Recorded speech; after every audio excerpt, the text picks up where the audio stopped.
So there are many places in Israel that I would go an infinite number of times.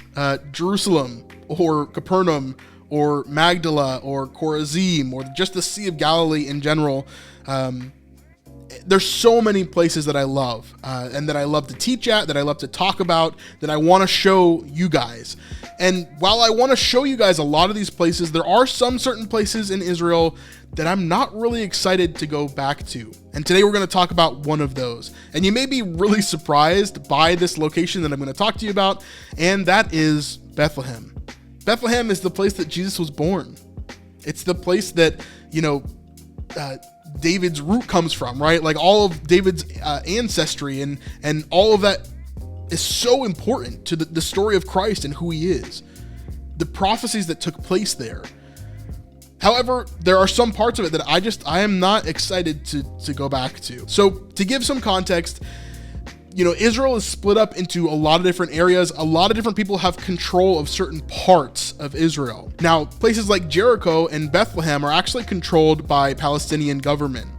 And so there's a big difference between, the nation of Israel and Jerusalem and these different areas where they're controlled by the nation of Israel and the other areas that are controlled by Palestine. And I'm not saying that all of them are bad. I'm not saying that at all.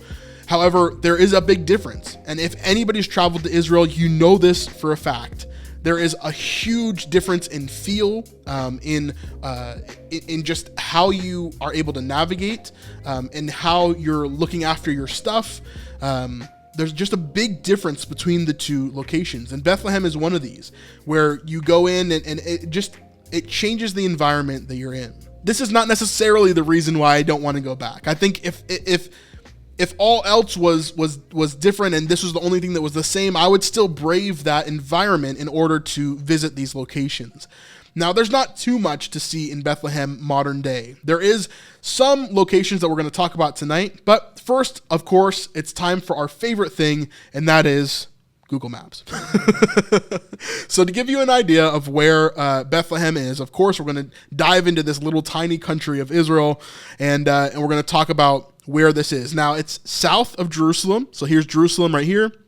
If we go south of Jerusalem, you begin to see Bethlehem and all these other locations, which you might know some of them from the Bible, but many of them have different names than what we've seen in the Bible previously. Bethlehem, of course, is kept as Bethlehem. Now, this is a beautiful city. There's a lot of really, really cool stuff here, and they have some amazing, amazing times of year when they just go crazy. Of course, Christmas is one of these. Bethlehem holds one of the largest populations of Christians outside of, within Palestinian states and different areas like that. And so, of course, Bethlehem is a major hub for a lot of these Christian entities to be and a lot of different Christian people to be because of the birth of Christ that was here.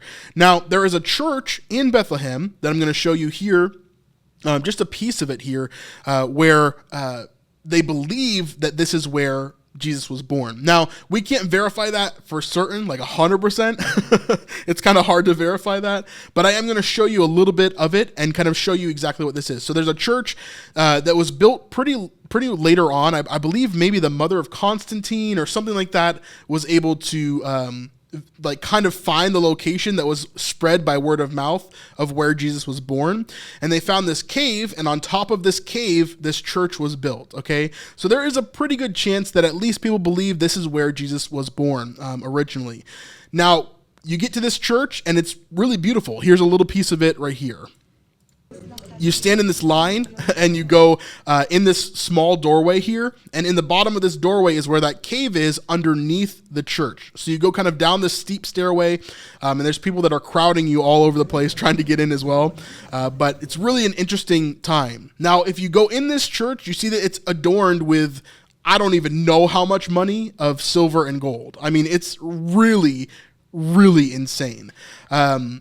It's really overwhelming when you're there because it's just so much opulence that is here. Of course, the church is trying to preserve this place and make it be reverent.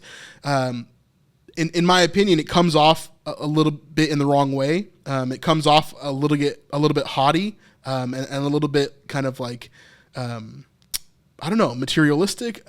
again, I'm not trying to put this in a bad light, but these are some of the reasons why I think the way that I do about this. So here's the church there, at least the front of it there. Hey, real quick, if you're enjoying this type of content with breakdowns of The Chosen or our Israel content or deep dives into the Bible, we would really love your support over on patreon.com/thesnipelife. This is by far the best way to help us out, and it helps us to keep independent from YouTube, even when they decide not to show our content to anybody. So if you want to help out our ministry, this would be a great way to do it for only $5 a month. Thanks. A bit there. You can also see here the back of Brandon Robbins' head. Sorry about that, Brandon. But this is the only picture I had of the location they have here, which is, they believe, where Mary's water broke. So this being kind of a more Orthodox, more Catholic church here, of course, they're very intent on seeing certain places where stuff happened with Mother Mary. So this is the place where they have dedicated to Mary's water being broken. And so a lot of people will actually come in here. They'll spray holy water on this location. They will kiss this location. I've seen many people dive into this location and just kiss all over the place. And it gets kind of crazy. I remember the first time I was here, I was in high school, and a woman literally pushed me out of the way, and she was Roman Catholic. I don't even know what language she spoke. She pushed me out of the way and jumped into this location and just started kissing everything. And I was like, oh gosh, what is happening here? It's kind of overwhelming here.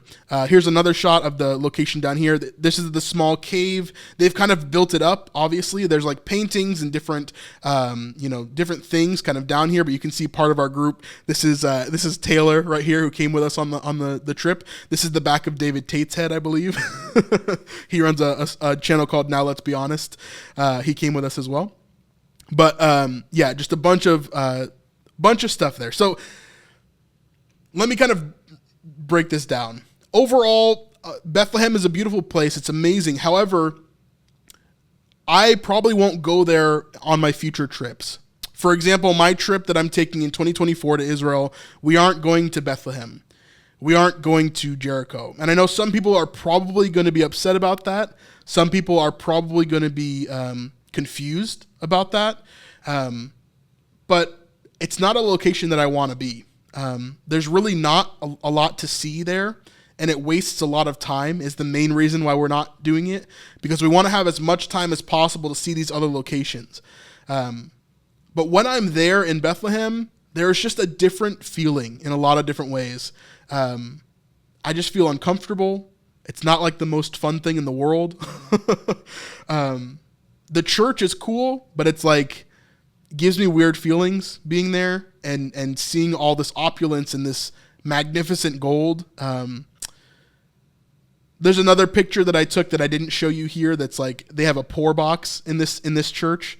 And it's to give money to the poor, but literally the poor box is like made out of gold. It's just like, feels a little bit hypocritical there. I don't know.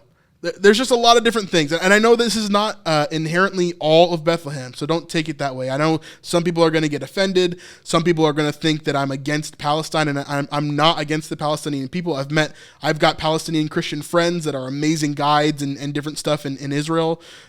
Trust me, it's not that at all. It's just that I think it's probably, maybe you should do it once. I don't know. Maybe you have to go in order to understand what I'm talking about here. If you've been to Israel before and you understand what I mean by this whole section, yeah, that's way too much for me.